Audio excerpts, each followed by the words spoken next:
대공황 때하고 비슷한 상황이 되는 겁니다. 나라들끼리 서로 이제 감정이 악화되고 물리적 전쟁으로 갈 수 있는 상황인 거예요. 그런데 트럼프는 영토를 확대하기는 원하는데 전쟁은 원하지 않아요. 모순된 태도죠. 관세를 한국에 대해서는 25% 부과하겠다. 캄보디아 같은 데는 49% 부과하겠다. 그리고 났더니 미국 국채 금리가 쫙 올라가는 겁니다. 트럼프 입장에서 보면 표정 관리를 하고 있기는 하지만 정말 큰일 난 겁니다.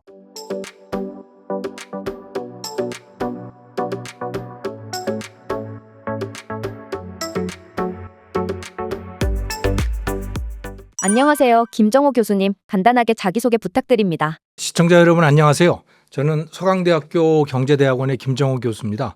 김정호의 경제TV라고 하는 제 개인 채널을 운영하고 있기도 하고요. 제가 요즘에 제일 관심을 가지고 있는 것은 지경학입니다. 보통은 지정학인데 그러니까 나라 간의 이 정치적인 투쟁이라든가 전쟁이라든가 이런 것들인데요. 주로 지정학이죠. 저는 경제학자고 그래서 나라 간의 경제 전쟁, 또 전쟁이 경제에 미치는 영향, 관세 전쟁 이런 거에 대해서 관심이 많습니다. 오늘도 그런 이야기가 많을 것 같습니다. 푸틴이 부활절을 맞아 30시간 동안 휴전한다고 우크라이나에 일방적으로 선언을 했는데요. 푸틴이 30시간 휴전을 제안한 이유는 무엇이고 휴전이 잘 이루어질까요? 이 지금 두 나라 사이의 전쟁 또 휴전 이거는 엎치락 뒤치락 그야말로 뒤죽박죽이고 그래서 사실은 휴전을 며칠을 할지 몇 시간을 할지 이건 아무도 모릅니다. 다만 푸틴의 입장에서는 트럼프가 계속 휴전 또는 정전을 요구하니까 하는 신용이라도 하려고 하는 거예요. 근데 전쟁을 끝내고 싶은 생각은 없습니다. 그거는 러시아도 그렇고 우크라이나 역시 마찬가지로 이 전쟁을 끝낼 수 없는 거예요. 왜냐하면 서로 요구하는 조건을 상대방이 받아들일 수가 없어요. 러시아가 요구하는 이 종전 또는 휴전의 조건 그건 뭐냐면 지금 러시아가 점령하고 있는 우크라이나 동부 지역 도네츠크라든가 이런 지역을 인정하라는 거예요. 그걸 러시아 영토로 인정을 해라. 그리고 플러스 우크라이나는 나토에 가입하지 말아라. 그런 이야기는 유럽 나토 국가들도 우크라이나에 대해서 지원하지 말라는 이야기입니다. 그건 다시 말하면 러시아가 우크라이나를 점령하더라도 이야기하지 마. 타치하지 마. 다만 전쟁만 안 나면 되잖아. 전쟁 없이 그냥 점령하는 거에 대해서 이래라 저래라 말하지 마라고 하는 겁니다. 러시아는 우크라이나에 대해서 그래서 나토 가입하지 말라고 하는 거고 나토도 손대지 말라고 하는 그거예요. 또 하나는 미국과 유럽 여러 나라들 우리나라도 약간 참여를 했습니다마는 러시아에 대한 경제 제재 그거를 이제 해제하라는 겁니다. 미국의 경제 제재는 해제가 될 수 있어요. 그거는 트럼프가 나 이제 더 이상 경제 제재 안 할 거야 라고 하면 해제가 될 수 있습니다. 하지만 유럽 국가들은요. 경제 제재를 해제할 생각이 없습니다. 러시아가 우크라이나를 점령하게 놔둘 생각이 전혀 없어요. 그러니까 유럽의 그 나토 국가들은 이것을 스틸 포큐파인 전략이라고 하는데 우크라이나가 강철 고슴도치가 되기를 원하는 겁니다. 그래서 러시아가 아무리 때려도 죽지 않는 러시아만 찔리는 그런 나라로 만들고자 하는 거예요. 유럽의 다른 나라들은.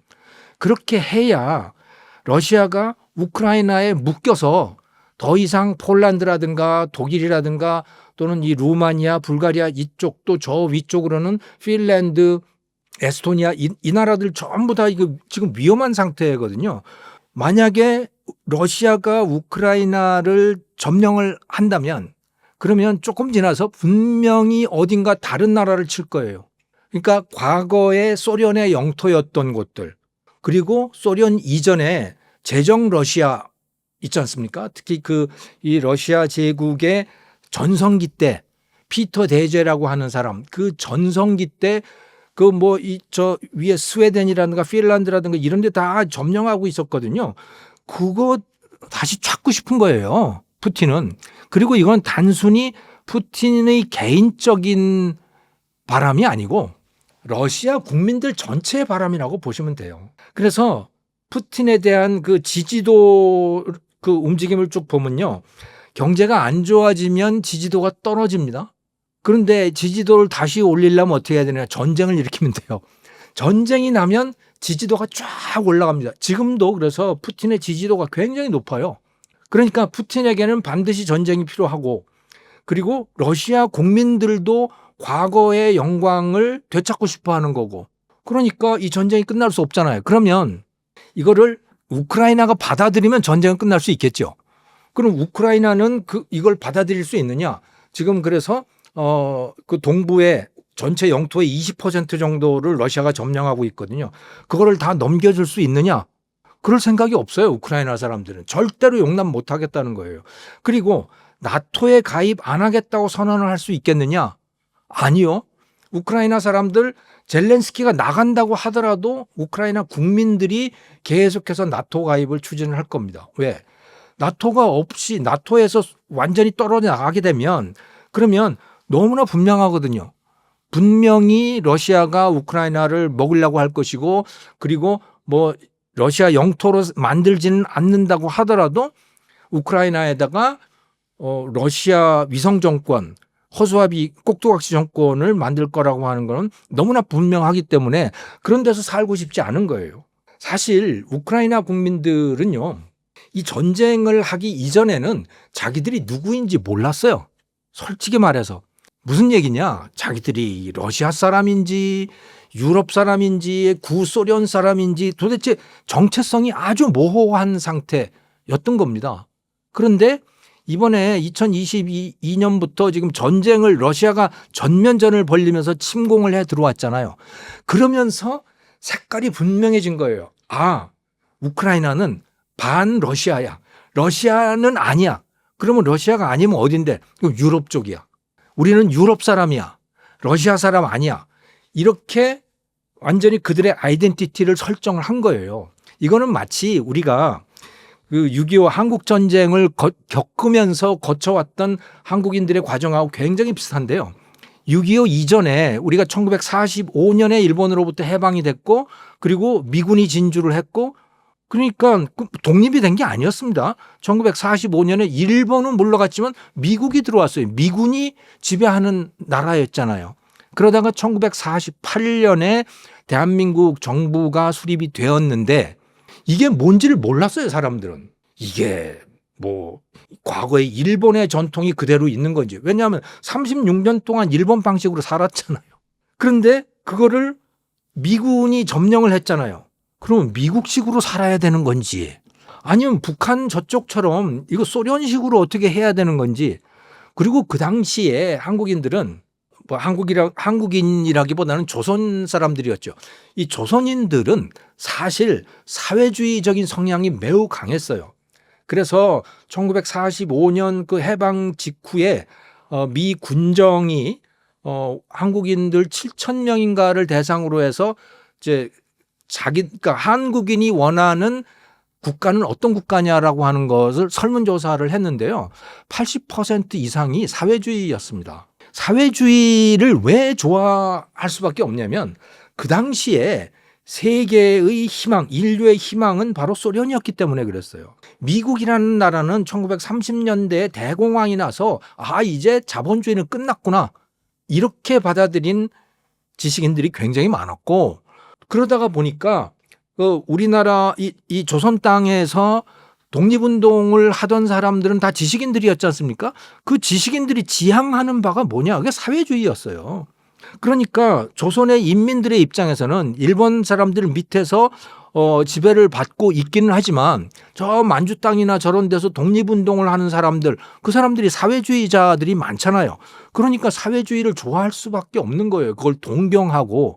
그러니까 한국인들은 자기가 사회주의로 가야 되는지 미국식으로 가야 되는 건지 아니면 일본 방식을 그대로 따라야 하는 건지 뒤죽박죽인 상태가 되어 있던 거예요. 그러다가 전쟁이 터졌잖아요. 그 전쟁을 일으키고 자기를 죽이려고 하는 그 상대방이 뭡니까? 그게 공산주의자들이잖아요. 그리고 소련이고. 그럼 분명해진 건 뭐냐? 이거는 반공산주의, 반소련. 그리고 거기에서 우리를 구해준 데가 어디예요? 미국이잖아요. 그러니까 미국 쪽으로 가야 되는구나. 이게 분명해진 거예요. 거기에서 그러니까 한국 전쟁을 거치면서 한국 사람들의 아이덴티티가 분명히 새로운 아이덴티티가 생겨나고 가야 할 방향을 확실하게 정하고 그랬거든요. 지금 우크라이나가 딱 그전 그러고 있는 겁니다. 네. 그래서 유럽 쪽으로 간다. 나토 쪽으로 간다라고 하는 걸 분명히 정한 거예요, 이 사람들이. 그런데 러시아가 너희들 나한테 와서 엎드려라고 하면 그거 엎드리겠습니까? 절대로 엎드릴 수 없어요. 네. 절대로 엎드릴 수 없습니다. 자, 이런 상황에서는 전쟁이 끝나려면 어떻게 해야 되느냐?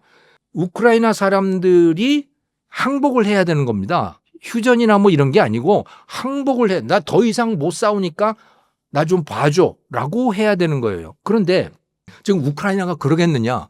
또 러시아가 전쟁을 멈출 수 있느냐?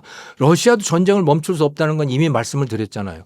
우크라이나도 전쟁을 멈출 생각이 없고 또 상당한 능력을 그동안에 쌓았어요. 정말 놀라운 거는요.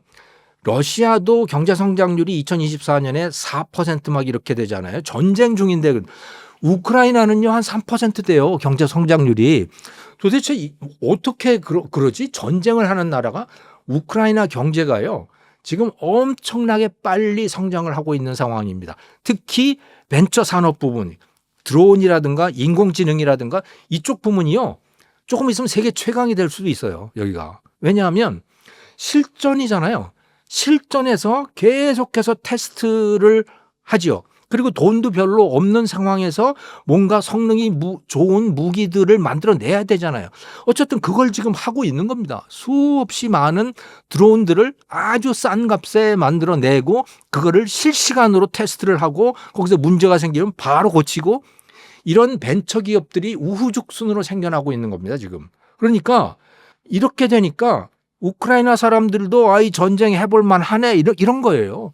미국이 도와주면 좋겠지만 안 도와줘도 해볼 만해. 거기다가 유럽 국가들이 우크라이나를 적극적으로 지원을 하는 거예요. 더욱더. 왜냐하면 우크라이나가 여기 버텨주길 원하는 거죠. 그래야 러시아가 유럽 쪽으로 못 오니까. 이렇게 되니까 우크라이나도 전쟁을 멈출 생각이 없고 전쟁을 지속할 능력도 상당히 있고 러시아도 전쟁을 멈출 생각이 없고 그러면 어떻게 되겠습니까? 휴전이라고 하는 거 이거를 트럼프가 하도 뭐 그 휴전을 하라고 밀어붙이고 압박을 가하니 뭐 하는 척은 하겠지만 양쪽 다 그거 일시적일 거예요. 그럴 수가 없는 겁니다. 둘 중에 하나가 망해야 되는 싸움이에요, 이게 지금.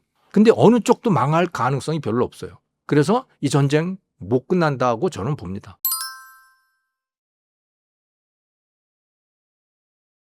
푸틴의 생각과 다르게 전쟁이 길어지고 있는데요. 러시아는 전쟁이 길어질수록 손해를 보고 있는 상황인데 푸틴의 마음은 어떨까요? 푸틴은 굉장히 조급할 거라고 봐요. 이미 말씀을 하셨지만 2022년 2월 달에 이제 우크라이나를 전면 침공을 했을 때 푸틴은 일주일도 안 걸려서 승전할 거라고 우크라이나 사람들이 완전히 일주일도 안 걸려서 한 2, 3일이면 항복할 거라고 예상을 했었어요. 그래서 승전을 알리는 기사까지 작성을 해서 언론사에 배포를 했을 정도로 그 정도로 낙관을 하고 있었습니다. 그런데 우크라이나 사람들이 뜻밖의 너무나 잘 싸우는 거예요. 플러스 또 무슨 요인이 있냐면 러시아 군인들이 뜻밖의 너무나 형편없는 거예요. 그러다가 보니까 이 두 개가 맞아떨어져서 이제 우크라이나 사람들이 버텼잖아요. 이제 버티다가 보니까 그 나토 국가들도 유럽의 나토 국가들이라든가 이제 이 미국이라든가 이런 나라들도 우크라이나가 버티네. 그러면 좀 도와주면 더 버틸 수도 있겠네. 어쩌면 러시아가 물러갈 수도 있겠네. 라고 해서 이제 본격적으로 군사적인 지원 또는 뭐 경제적 지원 이런 것들을 본격적으로 하게 되고 그러다 보니까 우크라이나 사람들이 더욱 힘이 나서 러시아군을 맞상대를 하게 됐고 그래서 처음에는 이 러시아가 우크라이나 그 국경 접하고 있는 국경 전체에서 다 싸움을 벌였습니다마는 다 물러간 거예요. 물러갈 수밖에 없었어요. 그래서 결국은 동부 지역만 남게 된 거죠.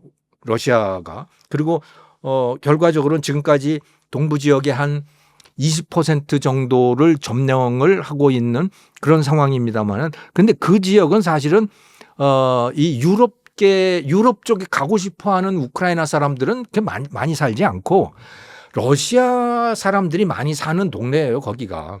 그래서 러시아가 되고 싶어 하는 지역이기도 한 거죠, 말하자면. 다수가 러시아가 되고 싶어 하는데 어쨌든 법적으로는 거기가 우크라이나 영토이기 때문에 그거를 우크라이나 사람들 또 우크라이나의 정치인들이 그냥 거저 그걸 내줄 수는 없는 그런 상황인 거죠. 네. 그래서 하다가 보니까 이게 벌써 뭐 3년이 넘어가는 이런 지경이 되어버린 거예요. 자, 그러니 푸틴의 입장에서는 이게 참 난감한 상황입니다. 수십만 명이 거기서 죽고 다치고 그렇게 되잖아요. 또 그들을 징병을 한 게 아니고요. 그러니까 강제로 병사들을 모집한 게 아니고 그 사람들에게 엄청난, 그러니까 일반적인 노동자 임금의 몇 배에 해당하는 임금을 군인들한테 주면서 모병을 한 거예요. 그래서 또 죽고 나면, 병사가 죽고 나면 그 가족들한테도 엄청난 보상금을 주고 이렇게 했어요. 네. 이렇게 하다가 보니까 무슨 일이 생겼냐면 경제가 정말 잘 돌아가는 겁니다. 경제가 막 이제 사람들이 돈이 많아지잖아요. 예. 그 푸틴이 막 돈을 뿌리니까 돈이 많이 돌아가는 거예요, 시중에. 거기다가 또 그 이전에 일반적인 민수 공장이었던 것들, 뭐 자동차 공장이든 아니면 기계 공장이든 이런 공장들이 있지 않습니까? 섬유 공장도 마찬가지고 이런 공장들을 외국인들이 많이 와서 했었는데 이제 전쟁이 벌어지고 그러니까 그 사람들이 다 떠났을 거 아닙니까? 떠나서 공장이 비게 된 거예요. 그런데 그거를 러시아인들이 맡아서 이제 그 공장을 돌리기 시작했는데 그런데 어떻게 돌린 거냐면 거기에서 무기 생산하고 군수품 생산을 하는 겁니다. 그럼 그걸 사주는 건 누구냐? 그건 정부가 사주잖아요. 군대가 사주잖아요. 그러니까 수요가 저절로 뒷받침이 되는 거예요. 그렇게. 네. 그래서 공장이 막 돌아가고 뭐 돈도 막 흥청망청 풀리고 이렇게 됐어요.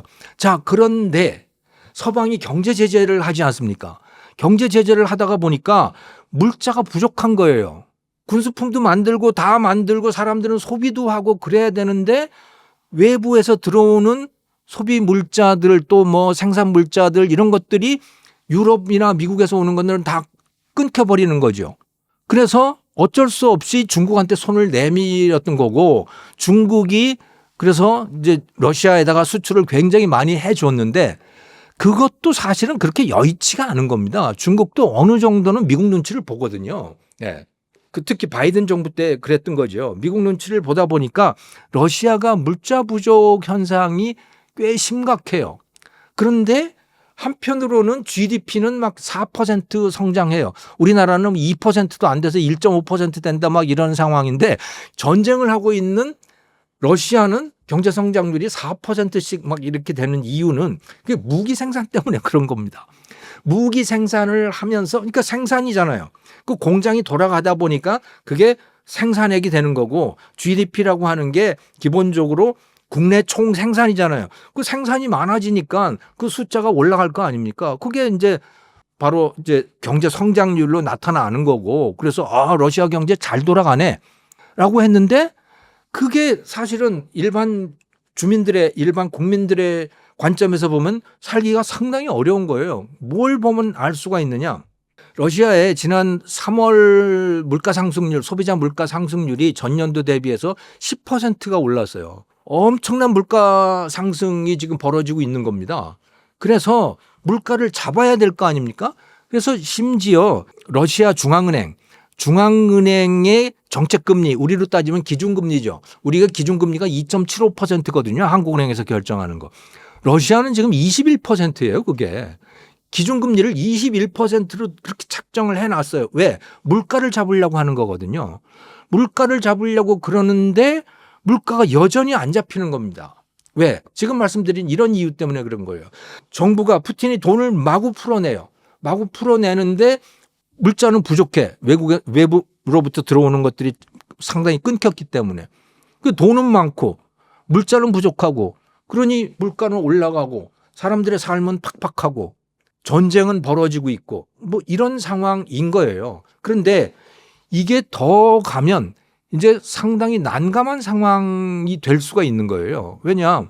이렇게 돈으로 그냥 억지로 버티는 거, 또 중국에 손을 내밀어서 연명을 하고 있는 거, 이거를 지탱하기가 그렇게 쉽지 않을 거다. 그래서 IMF 같은 데에서 예측하기로는 2025년 올해도 그렇고 내년도 그렇고 예측해 놓은 거 보면 1%대 성장 아닐까?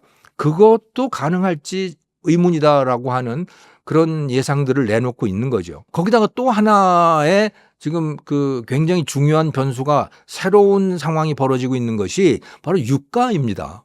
트럼프가 관세 전쟁을 벌였잖아요. 관세 전쟁을 벌리다 보니까 전 세계적으로 다 경기 침체 상황으로 지금 진입을 하고 있는 거거든요. 미국부터 시작해가지고 다 모든 나라들이 다 그렇게 되어 있는데 이렇게 되다가 보니까 생산이 줄어들잖아요. 생산이 줄어들면 그만큼 석유에 대한 수요도 줄어들 거 아닙니까? 석유나 가스나 이런 거에 대한 수요가 줄어드니까 국제 유가가 떨어지는 거예요. 이미 상당히 떨어졌죠.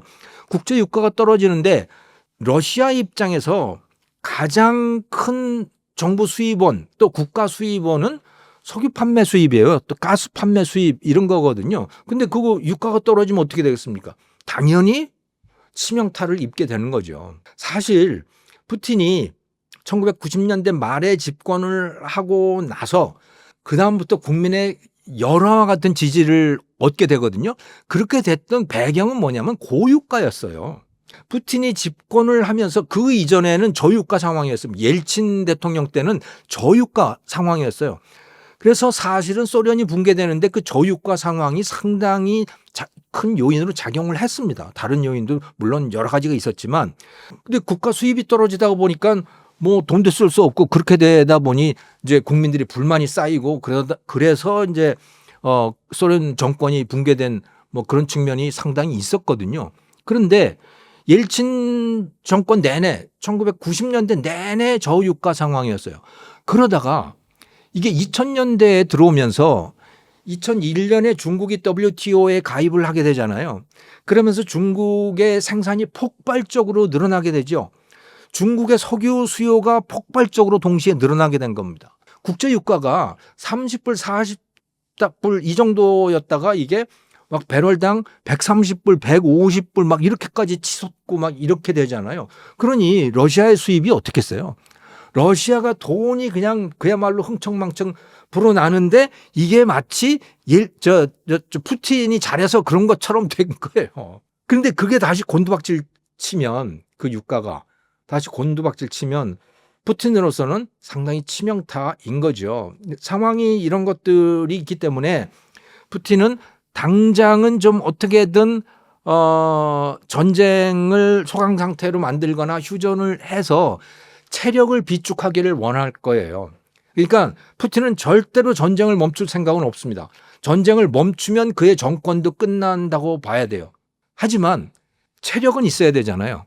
전투력은 갖춰야 되지 않습니까? 그러기 위해서 이 국력을 비축할 시간이 어느 정도는 이제 필요한 상황이 된 거죠. 왜냐하면 지난 3년 동안의 전쟁이라고 하는 게 전혀 뜻밖의 상황으로 지금 3년을 질질 끌어온 상태였기 때문에 그렇게 된 겁니다.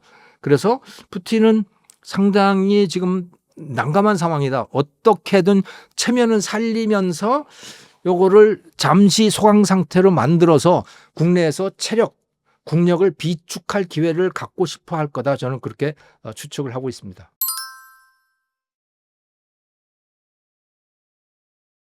(145% 관세 전쟁에 이어 미국이 또 다른 카드를 꺼냈습니다. 미국은 17일 중국에게 고액의 입항 수수료를 물리겠다고 밝혔고 중국은 즉각 반발했다고 합니다. 어떤 내용인가요? 미국이 중국의 조선 산업을 죽이려고 하는 겁니다. 지금 중국의 조선 산업이 세계 그러니까 선박 주문 받은 양을 기준으로 하면 전 세계의 한 60% 정도가 중국 거예요.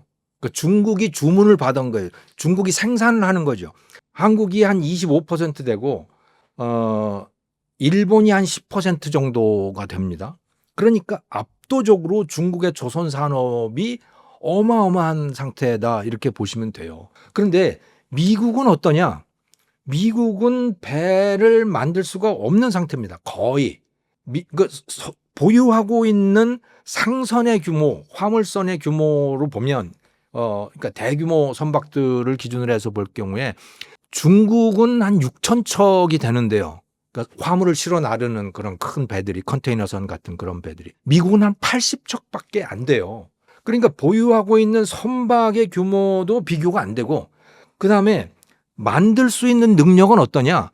미국은 거의 선박을 만들질 못해요.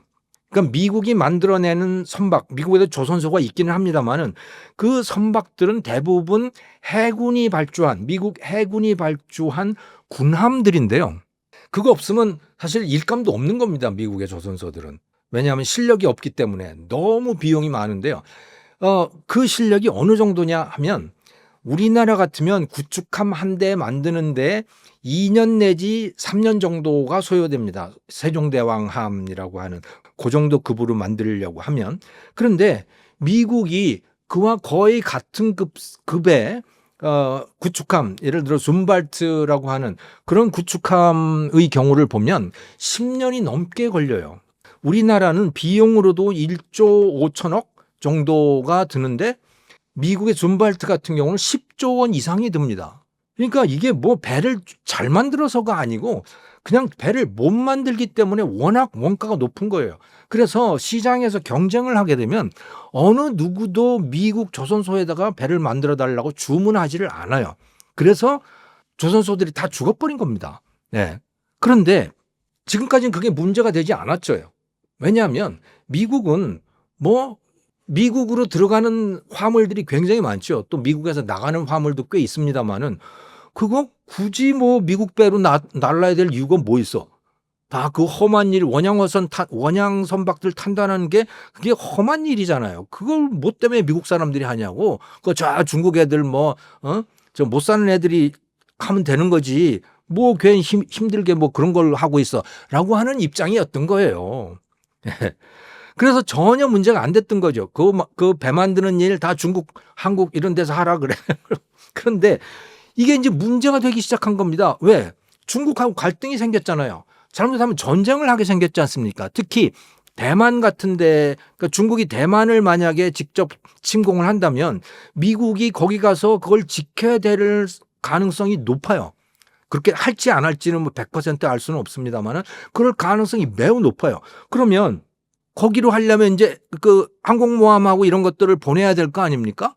그 항공모함의 숫자도 사실은 전 세계 커버하기에 이제 충분치 않은 상황이고 그것도 이 유지관리도 제대로 못하는 그런 상황인데 어쨌든 해군 함정들을 대만 앞바다까지 보낸다고 하더라도 그 한 일주일은 거기서 전투를 벌일 수 있을지 모르겠다. 하지만 그러고 나면 군수품 또 병력들 교체 이런 걸 다 해야 될 거 아닙니까?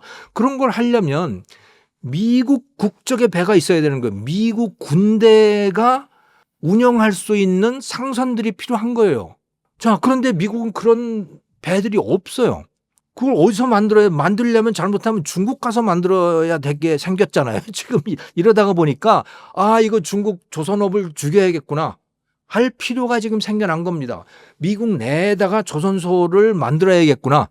이런 필요들이 생겨난 거예요. 그래서 지금 1차적으로 여기서 했던 것이 그 미국 해군이 한 것이 한화 오션 있잖아요. 우리나라 예전에 대우조선인데 거기를 한화가 인수를 했지 않습니까? 그래서 한화 오션이라고 하는 이름으로 붙였는데 거기에다가 미국 해군 함정의 수리를 갖다 맡겼죠. 작년 9월에.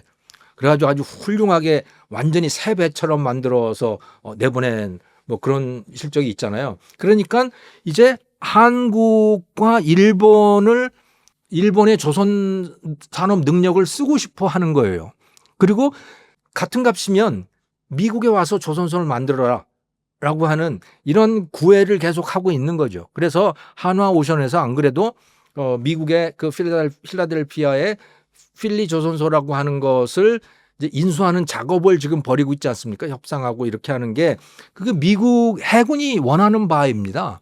미국 안에 들어와서 배를 만들어라 라고 하는 거죠. 왜? 미국 사람들은 못하니까 배 잘 만드는 중국이 제일 잘 만들지만 가성비 최고 중국이지만 중국하고 전쟁을 벌여야 되는 상황이니까 중국의 능력을 쓸 수는 없는 거고 그다음에 잘하는 데가 어디냐? 한국.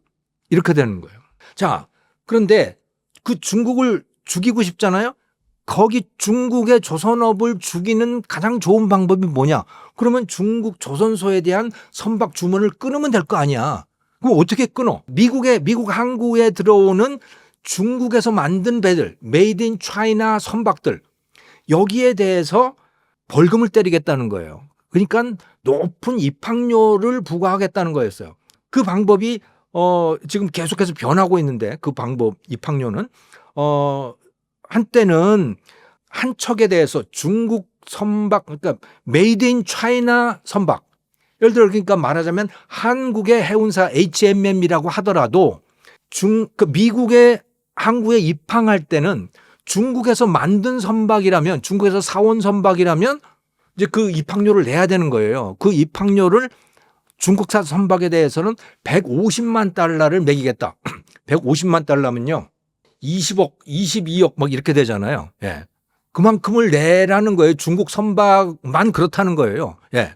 그러다가 그게 또 뭐 100만 달러로 바뀌었다고 아직 시행이 되는 건 아닙니다. 계속해서 그 안이 지금 변화하고 있는 건데 그래서 선박 하나에 150만 달러 또는 100만 달러 이렇게 하다가 최근에 나온 제안은 그거 그렇게 하지 말고 화물 1톤당 얼마씩 부과를 하자 또는 뭐 컨테이너 하나당 얼마씩 부과를 하자 이런 것들이 나온 거예요.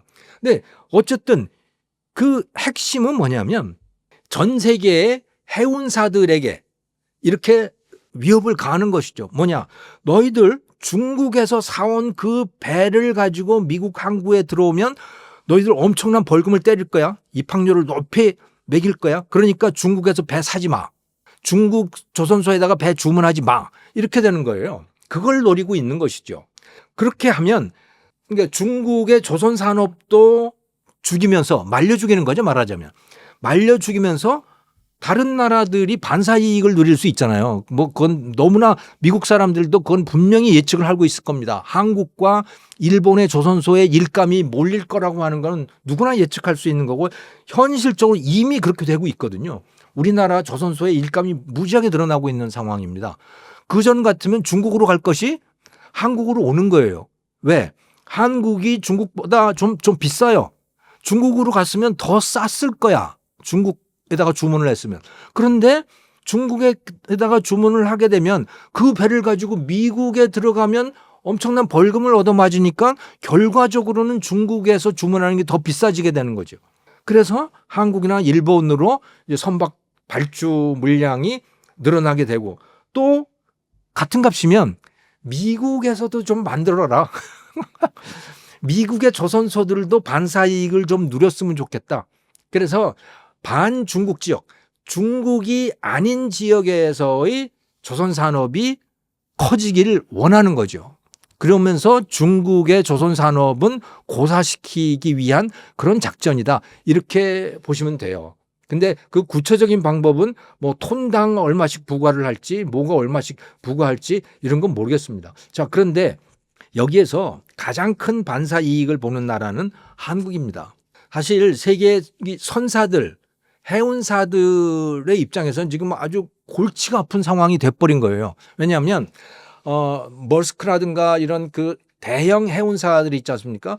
그거는 이제 그리스 해운사라든가 또 유럽의 그 독일 해운사라든가 이런 해운사들이 있는데 네덜란드라든가 중국이라든가 중국의 해운사들은 뭐 거의 100% 중국 선박이겠죠. 그러니까 그 중국의 해운사는 미국으로 들어가는 게 굉장히 어려워지는 거예요. 자, 다른 나라 해운사들은 어떠냐? 보통 보면 그들이 소유하고 있는 선박의 한 20% 정도가 메이드 인 차이나입니다. 그거는 미국으로 보낼 수가 없는 상황이 돼버린 거예요. 그래서 배를 잘 골라야 되는 거죠. 그러니까 굉장히 골치가 아픈 상황이 되었는데 한국은 어떠냐면 한국의 이제 제일 큰 해운사가 HMM이잖아요. 그 예전에 한진해운 뭐 이런 데 아닙니까? 자, 거기는 중국 메이드 인 차이나 선박의 비중이 1%, 2% 그겁니다. 그러니까 거의 없어요. 그러니까 여기에 이런 것을 매긴다고 하더라도 별로 피해가 없는 상황입니다. 그러니까 상대적으로 반사 이익이 있는 거죠. 그런 다른 나라의 선사들은 비용 상승 요인이 되는 건데 우리 한국의 해운사들에게는 별로 이게 비용 상승 요인이 아닌 거죠. 중국 선박이 별로 없기 때문에. 예. 그리고 무엇보다도 커다란 반사 이익을 누리는 데는 바로 조선업, 우리나라의 조선소들인 거죠. 네. 그래서 이 미국의 메이드 인 차이나 선박에 대한 일종의 벌금, 이 입항료, 그러니까 고가의 입항료를 매기는 이 정책, 이거는 중국의 조선업을 죽이기 위함이다. 그리고 그 반사 이익은 한국과 또 일본 그리고 미국에서 약간의 조선업 활동의 증가 이런 걸로 나타날 것이다. 이렇게 정리해 볼 수 있을 것 같습니다.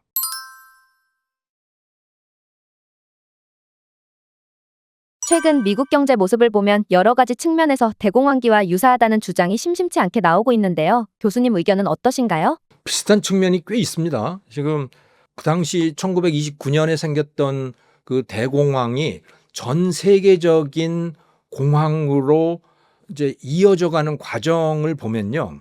주식시장이라고 하는 게 늘 출렁거릴 때들이 있잖아요. 그래서 우리 블랙 먼데이니 뭐 이런 것들이 있지 않습니까? 예.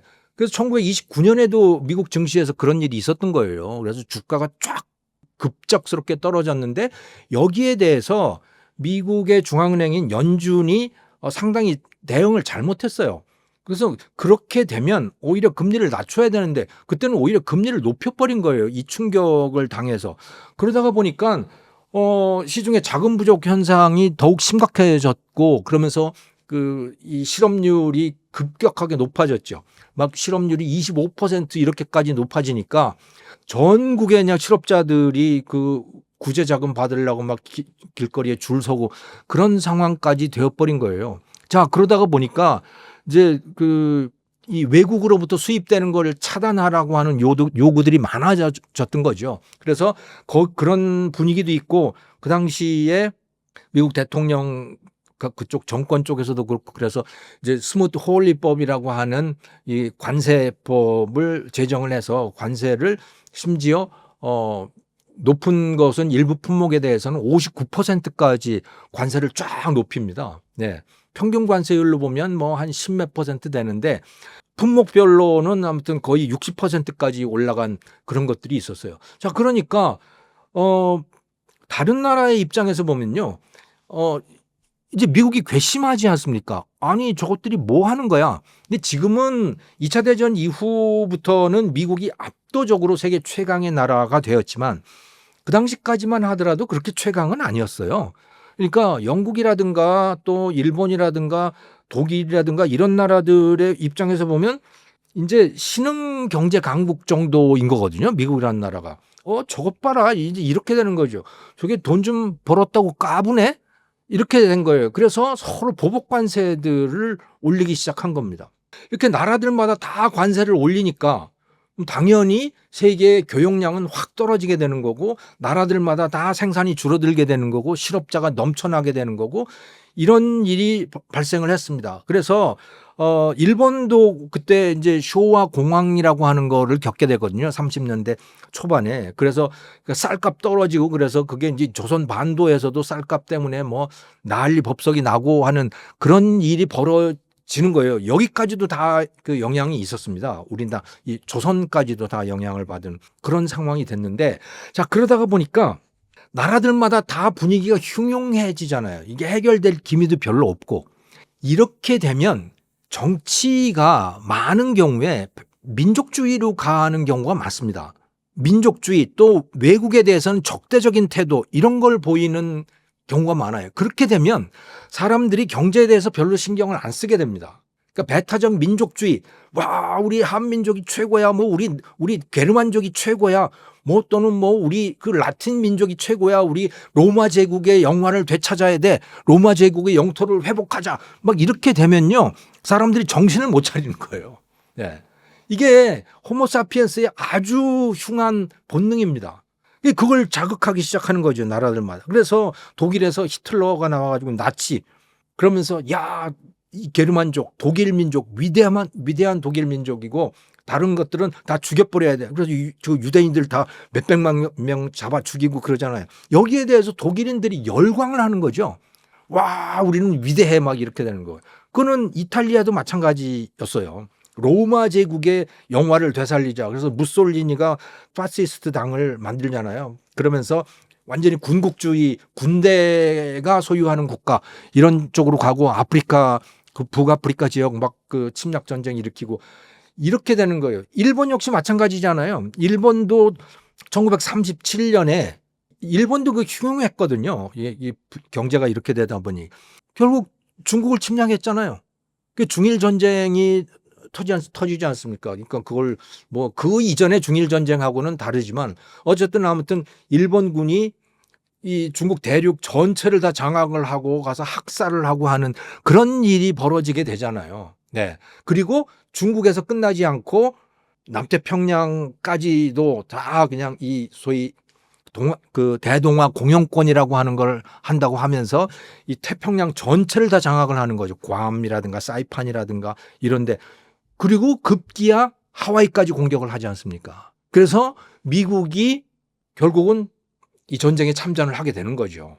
이런 일이 벌어지게 되는 거거든요. 그러니까 이게 경제난이 결국은 배타적 민족주의를 불러왔고 그게 세계대전이라고 하는 것을 불러온 셈이 되는 겁니다.